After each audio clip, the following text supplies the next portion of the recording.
Have you ever looked at a stone and wondered about the secrets locked within? Throughout history, certain rocks and stones have fascinated scholars, adventurers, and enthusiasts alike.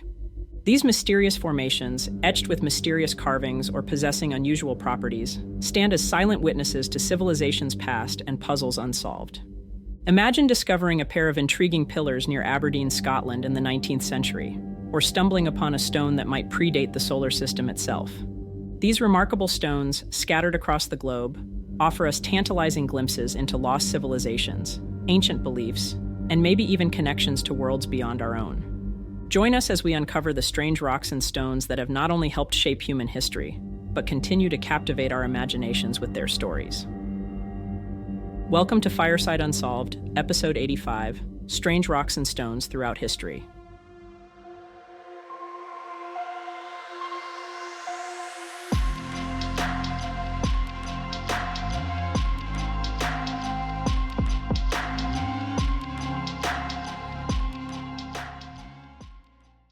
The Dighton Rock is a massive 40-ton boulder that was found resting in the Taunton River at Berkeley, Massachusetts, and has become famous for its intriguing petroglyphs. These carvings depict a variety of lines, geometric shapes, and schematic drawings of people, along with both confirmed and disputed forms of writing. The exact origins of these engravings remain a subject of intense debate among scholars and historians. The rock itself is a slanted, six-sided block, standing approximately 5 feet tall, 9.5 feet wide, and 11 feet long. Made from gray-brown crystalline sandstone, its surface is marked by a trapezoidal face tilted at a 70-degree angle northwestward, originally facing towards the bay. In 1680, Reverend John Danforth sketched the petroglyphs adorning the Dighton Rock, a record now safeguarded within the hallowed halls of the British Museum. His rendition stands as a unique snapshot, capturing details that diverge from subsequent observations and the current state of the markings. In 1690, Reverend Cotton Mather vividly portrayed the rock in his seminal work, The Wonderful Works of God Commemorated. Within its pages, he eloquently described the mysterious and intricate engravings etched upon its weathered surface, evoking a sense of awe and curiosity about the ancient inscriptions. Among the other curiosities of New England, one is that of a mighty rock, on a perpendicular side whereof by a river, which at high tide covers part of it, there are very deeply engraved, no man alive knows how or when, about 60 lines, near 10 foot long, and 1.5 feet broad, filled with strange characters, which would suggest as odd thoughts about them that were here before us, as there are odd shapes in that elaborate monument. Contrary to Mather's portrayal of deeply incised markings, early reports suggested that the indentations on the Dighton Rock were not particularly profound. Descriptions and depictions over the centuries have varied, indicating considerable weathering and presenting challenges in deciphering the intricate carvings. Theories about the markings' origins include indigenous peoples of North America, who created similar petroglyphs, ancient Phoenicians, proposed in 1783 by Ezra Stiles, Norse explorers, suggested in 1837 by Carl Christian Raffin but later rejected by archaeologists, Portuguese explorers, particularly Miguel Corte Real, suggested by Edmund B. de la Barre in 1912. Chinese explorers, proposed by Gavin Menzies in his 2002 book, 1421, The Year China Discovered America. In November 1952, the Miguel Corte Real Memorial Society acquired land adjacent to the Dighton Rock with intentions to establish a park.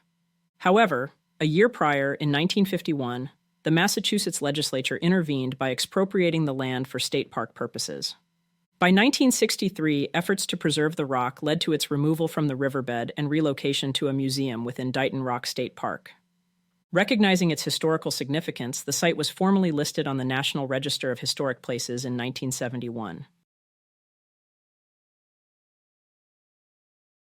The Hypatia Stone was unearthed in December 1996 by Ali A. Barakat in close proximity to a dense, glassy material resembling Libyan desert glass. There is widespread consensus that the rock originated from beyond Earth. Originally weighing approximately 30 grams, the initial sample was dissected and distributed among several laboratories for examination, ultimately reducing its mass to about 4 grams. The designation of the Hypatia Stone, named after Hypatia of Alexandria, who lived approximately 360 AD to 415 AD, a celebrated philosopher, astronomer, mathematician, and inventor, diverges from the customary practice of naming meteorites after nearby geographical sites. In South Africa, Scientists Jan Kramers and Georgi Belyanin from the University of Johannesburg conducted experiments revealing that the Hypatia Stone contains microscopic diamonds. This finding, along with unusual isotopic distributions previously unseen in known sources, supports the hypothesis that the Hypatia Stone originated from beyond Earth. Despite debates over possible contamination from Earth, proponents argue that any such contamination likely occurred through impact processes, involving incorporation of terrestrial atmosphere, the mechanics of which are still not fully understood. Additional statistical analyses bolster the hypothesis that the stone originated from the theoretical celestial body responsible for the chemically distinct Libyan desert glass. If this correlation holds, the Hypatia Stone likely collided with Earth around 28 million years ago. Its exceptional chemical composition has sparked conjecture that it might even predate the formation of our solar system. In 2018, Belyanin, Kramers, and their research team unearthed a variety of compounds within the stone, including polyaromatic hydrocarbons, silicon carbide, and a novel nickel phosphide compound. These findings, alongside observations of silicon to carbon ratios divergent from terrestrial norms and those of major planets like Mars and Venus, point towards the Hypatia Stone's likely extraterrestrial origin. While some similarities to interstellar dust exist, its elemental makeup also bears resemblances to earthly materials. In 2022, Kramers and Andreoli proposed an intriguing theory that the Hypatia Stone could represent the earliest evidence on Earth of a type Ia supernova explosion. They theorized that the stone's distinctive properties might stem from materials forged in such a cataclysmic stellar event. Despite these compelling discoveries, independent studies confirming or refuting its extraterrestrial origins have yet to be conducted. Thus, the scientific community remains tantalized by the Hypatia Stone's mysterious nature, awaiting further investigation to unlock its secrets. Perched on a steep hill commanding a sweeping vista of Cusco, the formidable complex of Sacsayhuaman stands as a testament to ancient Inca ingenuity. Archaeological findings from surface pottery collections suggest that the hilltop's earliest habitation dates back to around 900 CE. According to Inca oral traditions, Tupac Inca recalled his father Pachacuti dubbing Cusco the Lion City. He envisioned the city's layout. The confluence of two rivers formed the tail. The bustling Great Square and its encircling houses represented the body, yet the city lacked a definitive head. Thus, the Inca decided that a fortress atop a lofty plateau north of the city would serve as the perfect crown for their lion city. In the 15th century, during the reign of the imperial Inca, this settlement at Sacsayhuaman underwent a monumental expansion. The Inca engineers crafted awe-inspiring dry stone walls using massive blocks of stone, unmatched in size and precision throughout pre-Hispanic America. These stones, meticulously cut and fitted, are so tightly joined that not even a single sheet of paper can slide between many of them. Their rounded corners, diverse interlocking shapes, and inward-leaning design are thought to have been key factors in the fortress's resilience against Cusco's frequent earthquakes. Among these walls, the longest stretches approximately 1,300 feet in length and stands 20 feet tall, or 400 meters by 6 meters. The combined volume of stone used exceeds 6,000 cubic meters, almost 65,000 square feet of stone. The largest limestone blocks weighed between 128 to nearly 200 tons each, which is approximately 400,000 pounds. These colossal stones were quarried approximately 35 kilometers away, 21 miles, at Rumicolca, a testament to the Incas' remarkable engineering prowess and organizational skills. After the siege of Cusco, the Spaniards swiftly repurposed Sacsayhuaman as a quarry for their ambitious reconstruction of Spanish Cusco. Within a short span, they systematically dismantled much of the complex, extracting stones to erect new governmental, religious, and elite residential structures. Garcilaso de la Vega recounted their pragmatic approach, noting that to circumvent the laborious techniques employed by indigenous craftsmen, the Spaniards dismantled all the finely crafted masonry from the walls. Vince Lee, known for his expertise as an author, architect, and explorer, has delved into the mysteries of ancient sites that feature massive megalithic structures. His hypothesis suggests an intricate method for positioning these colossal blocks. First, they were meticulously carved to precise dimensions, ensuring snug joints that fit into pre-prepared recesses in the walls.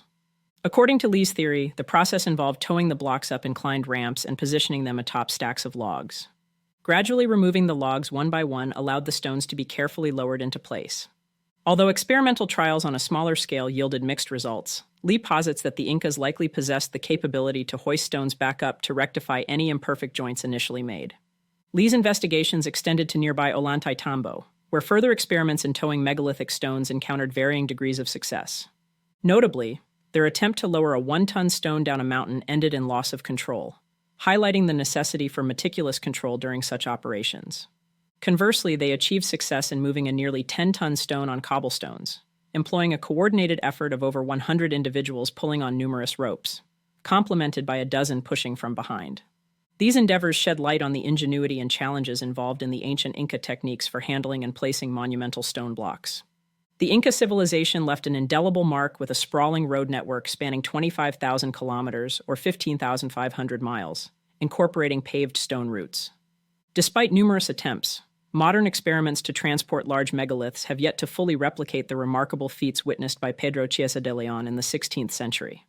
Notably, the largest megaliths presently found at these sites exceed twice the size of those described by Chiesa de Leon, underscoring the enduring mystery of Sacsayhuaman. Today, only the colossal stones that proved too cumbersome to transport remain scattered across the site, serving as enduring reminders of both the Incas' engineering prowess and the rapid transformation of their imperial capital under Spanish rule. In 1804, the Earl of Aberdeen came across 2 curious upright stones during road construction. These stones were excavated and relocated to the garden of Alexander Gordon, an antiquarian residing at Newton House. Believed to originate from the 6th or 7th centuries, they hold ancient engravings. In a letter penned on September 10, 1885, Lord Aberdeen reflected, "The stone at the time to which I refer might have been passed by thousands without characters being at all observed. The rugged surface and the rude manner in which the letters are inscribed rendered them little likely to attract notice." The Newton stone comprises one of these 2 pillars, with the first pillar standing approximately 2 meters tall, slightly shorter than its counterpart. According to Scottish heritage authorities, the symbols carved into the first pillar distinctly belong to the Pictish tradition, featuring motifs like a serpent, a Z-rod, and a double disc. These symbols are not unique to the Newton stone and have been identified at other Pictish sites across Scotland. Alternatively, some scholars speculate that the stone could represent a form of Pictish script yet to be fully deciphered. The proximity of another Pictish stone, the Bransbutt stone in Aberdeenshire, which also features a serpent carving, hints at a potential pilgrimage route connecting these significant sites. This association adds layers to the mystery surrounding the Newton stone, captivating historians and linguists who continue to explore its meaning and significance. Given the scarcity of artifacts left by the Picts from the early Middle Ages, such carved stones are crucial for unraveling their historical legacy. In contrast, the second stone presents a more interesting puzzle. Inscriptions on the left side of the pillar are speculated to be in Ogham, an ancient script associated with Irish and Brittonic languages. Ogham is characterized by long lines marked with slashes and dashes, possibly spelling out the name Ethernan, though the exact significance remains unknown. The right half of the Newton stone presents a compelling mystery with its strange script and peculiar symbols, including a swastika. Despite efforts, the meaning of these carvings remains undeciphered, leading some to speculate that they might be nonsensical. Since 1814, various writers have published interpretations of the script in hopes of capturing the interest of linguists, resulting in a plethora of theories. Cracking the code of this unknown script is crucial to unraveling the secrets held by the Newton stone. Scholars have proposed 5 ancient languages as potential candidates: debased Latin, Greek, Gaelic, Phoenician, and Gnostic symbolism. Additionally, there are suggestions that the script could be a blend of Hebrew, Canaanite, Hittite, and Bactrian influences. George Moore, in his work Ancient Stone Pillars of Scotland, pointed out similarities between the characters on the stone and those found on Bactrian coins and Buddhist rock inscriptions from northwestern India. These connections have fueled further speculation about the origins and purpose of the inscriptions on the Newton stone. English antiquarian Thomas Wright proposed that the script could be debased Latin, translating it to Hae Facit Constantinus, suggesting it could be a headstone marking the resting place of Constantinus, the son of someone. Another compelling idea suggests a Phoenician connection, interpreting the text as a dedication to Eshmun, the Phoenician god of health, accompanied by a heartfelt plea from Han Thanat Zenaniah, a sorrowful magistrate. The presence of the serpent symbol, associated with Eshmun, led to speculation that the stone might have served as a healing monument. Despite these interpretations, the possibility remains that remnants of Roman armies, who lingered in Britain after the 5th century departure, left their imprint on the stone. This raises intriguing questions about its cultural origins and the people who might have carved it. As we conclude our exploration of strange rocks and stones throughout history, one thing becomes clear. These ancient relics are more than just geological formations. They are portals to the past, repositories of forgotten knowledge, and catalysts for ongoing scientific inquiry. From the Newton Stone in Scotland to the formidable walls of Sacsayhuaman in Peru, each stone tells a story of human ingenuity and mystery. Across continents and centuries, these stones challenge us to reconsider what we know about our history, our planet, and even our place in the universe. The enduring mysteries surrounding these stones continue to inspire curiosity, research, and wonder. Looking to the future, as our civilization leaves its own marks on the Earth, perhaps future generations will ponder the significance of our handprints in concrete driveways and even our initials in the sidewalk. Just as we decipher ancient scripts and symbols, they will unravel the stories embedded in the artifacts of our time, forging connections across the ages. They remind us that the journey of discovery is ongoing, and the wonders of our world are limitless for those who dare to seek them. Thank you for watching this episode, and we'll see you next time. Fireside. Thank you for joining us for another episode of Fireside Unsolved. If you haven't already, please like and subscribe to help the channel grow. Until next time, take it easy and be easy, you filthy bastards.